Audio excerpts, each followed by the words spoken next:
Okay, so here's your video about the end of the notes on measures of center and measures of spread.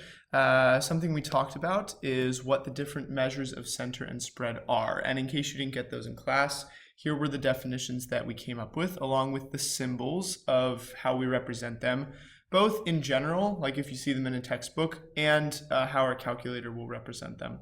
And something that we need to move into is talking about how to use our calculator to find the mean, median, mode, standard deviation, and range. I have some different data sets that I want to look into.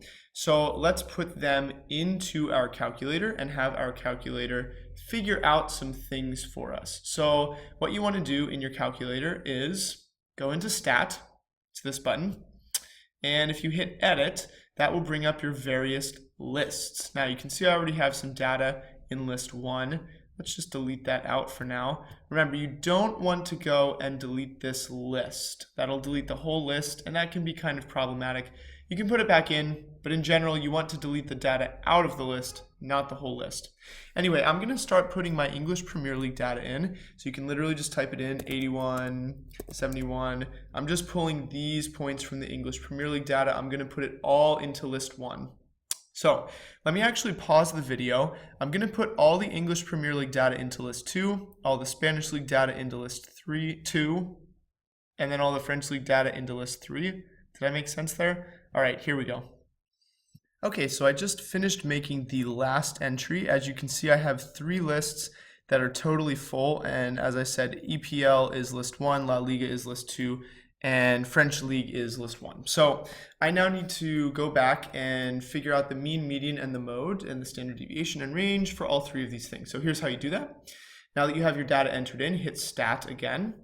You can arrow over to Calc, and if you hit one variable stats, that will give you the stuff. Now, I want to find the statistics for the English Premier League first. So if you notice, it says list 1 up here. I'm going to leave that because the English Premier League data was in list 1.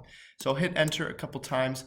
Always leave frequency of list empty. It just, honestly, I'm not sure what it has to do with. I think it has to do with if you're like duplicating data. It's weird. I never use it. Let's hit calculate. And this tells me everything. So remember, the mean is X bar. So I have 51.65. The median, if I scroll down on my calculator, there it is, median 48.5. Med is the median. It doesn't look like my calculator is giving me a mode. I'll have to find that by hand, but that's easy. The standard deviation is the SX. That's 15.45. And remember, the standard deviation tells me kind of the average spread of the data, or how far an average data point is away from the mean. Finally, they don't tell me the range directly in my calculator, but remember, the range is the maximum minus the minimum. And it does give me, in case I didn't see it in the table, that the maximum is 81. That's right here. And the minimum is 17. So 81 minus 17, I think, is 64. So there's my range. Now for the mode, the calculator doesn't tell me, but that's okay. I can look at the ones that are most frequently coming up. For the English Premier League, 66 occurs twice. I have 47 occurring twice. And I have 42 occurring twice. These 3 values are going to be tied for the mode. So the English Premier League actually has 3 modes. Okay. Now I'm going to go ahead and do that for the Spanish and the French data as well. But I need to tell my calculator to be looking at a different list. If you remember, the Spanish League was in list 2. So let's hit Stat again. I'll go back over to Calc and hit Enter for the one variable stats. But now instead of looking at list 1, I want to look at list 2, which is where my Spanish League data was. So let's clear this out. The L1, L2, L3, and so forth are the blue parts of these buttons down here. L2 specifically is above the 2. So I'm going to hit second, L2. Don't type an L and then a 2. It won't work. You have to hit the L2 button.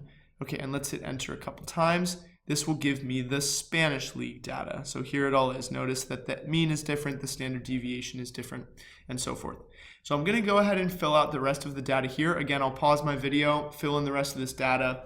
I could just do it on the calculator and you can watch me write it in, but how boring would that be, right? I didn't even have a meme today. I'm trying to make my video as least boring as popular. Okay, I'm gonna pause 1 second. Okay, so I have the rest of the data filled in. You can maybe get this down quickly, or maybe you did it on your own, whatever. There are some things I want to point out. First of all, take a look at the means in all these leagues. They're about the same, right? Now, that should make a lot of sense because each of these leagues have exactly the same number of teams playing exactly the same number of games. If you know anything about soccer, you know that there's 3 points for a win, 1 point for a draw, and 0 points for a loss.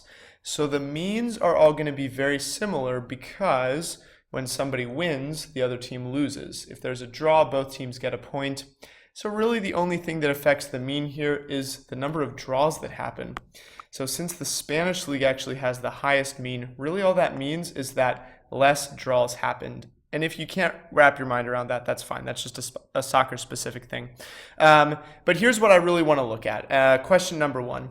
Which league had the biggest disparity in competition? Meaning, which league was the most spread out? In which league was there kind of the least competition, maybe? So let's take a look at the standard deviation and the range, because these things tell us the spread of the data. And the more spread out, maybe the bigger disparity in competition. So if we notice, if we're looking at the range, the difference between the maximum and the minimum was the highest for the French League because, as we noticed, it has a really big outlier and it has a really low outlier. But notice that the middle is really clumped together. So even though there was this really big outlying value and this really small outlying value, the middle of the data was very clumped together. So even though it had a big range, its standard deviation was actually the smallest out of all 3 leagues. And remember, the standard deviation is looking at the amount every data point is away from the mean and averaging it. So on average, actually, the data was much closer together. The Spanish League had the highest standard deviation, and I think that may have had to do with the fact that there were actually kind of 3 outliers that were way above. So even though the French League had it 1 outlier here and 1 outlier here, the Spanish League actually had 3 outliers. And the more you add outliers, the bigger your standard deviation is going to get because more points are further away from the average. Okay, so I'm going to say I'm not going to go with the range because the range only looks at 2 data points.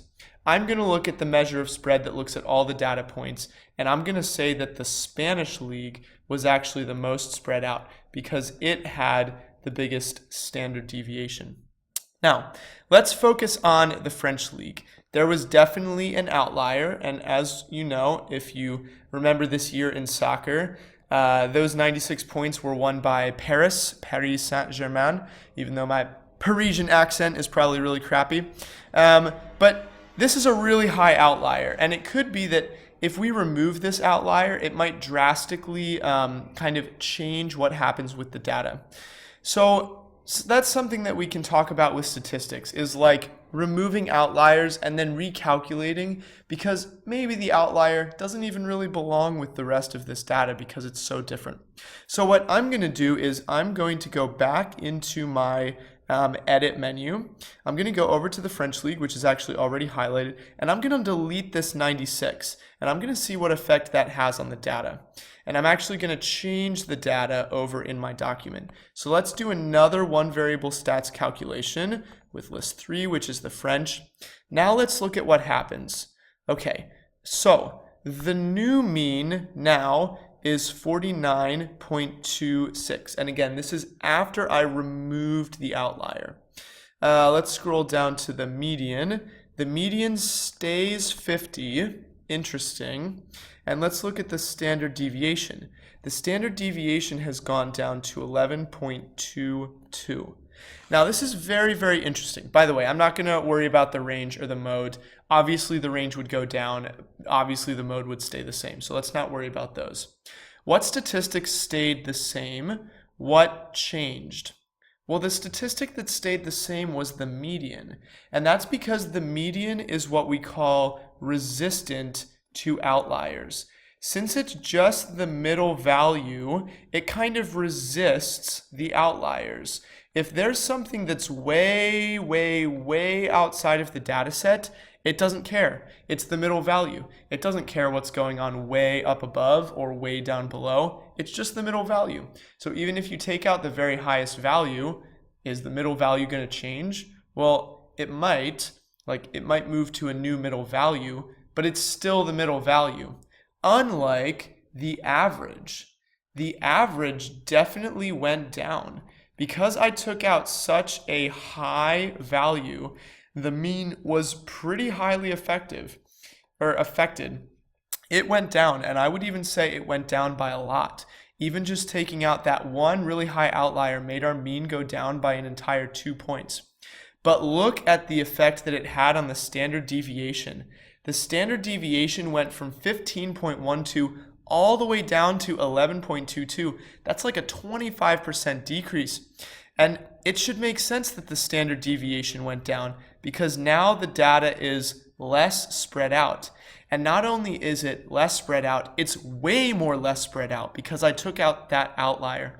So the standard deviation went down by a lot. So here are some takeaways. When you remove an outlier, the standard deviation is of course going down because if you're removing something that's far away from the mean, now your data is more close together, which makes the standard deviation go down. But what's the difference between the mean and the median? The mean is impacted by outliers. We saw that when we took out an outlier, it drastically affected the mean. The median, though, is resistant to outliers. It doesn't care about outliers. Even though I took out the outlier, the median stayed the same because it's just the middle value. It doesn't care how high the outlier is. It's still just the middle value. We'll actually finish this worksheet in class because this video went long, but hopefully this lets you start to think about what happens when you put in or take out outliers. And we'll look at the last 3 questions in class. All right, thanks for watching.